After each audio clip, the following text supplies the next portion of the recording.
Konfirmado na mga Mima, yes, dito sa pabahay po ni Kalinga Prab kay Beyonce. So, ano nga ba itong nakapansin? So, bago natin pagpatuloy natin pag-support today's video, kung bago ka pa lang sa aking channel, please subscribe po, like, and pakit na rin po natin guys ang notification bell upang ma-update po tayo tuwing ako pinag-upload patungkol sa Team Kalingap.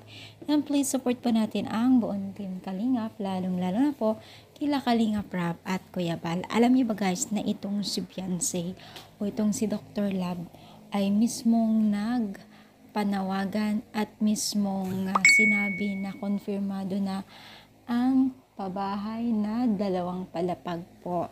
Yes, mga Mima, 2 palapag po ang pabahay nila kay Beyonce. Sobrang nakakatuwa lang kasi grabe pala ang blessing ng ni Beyonce, no?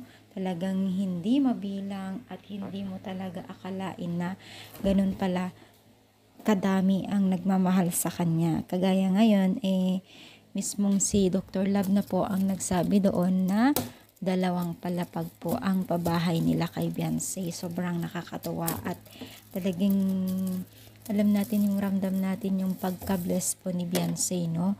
So, sana nga hindi magbago itong si Beyonce dahil sobrang nakaka-proud at talagang yun ang inaasahan ng nakakarami na wag magbago itong si Beyonce, no? So, syempre, umaasa din tayo na 100% ay hindi magbabago itong si Beyonce, no? So, wala naman tayo nakikitang sign para maging ganun si Beyonce, no? So, sana supportahan pa rin po natin sila.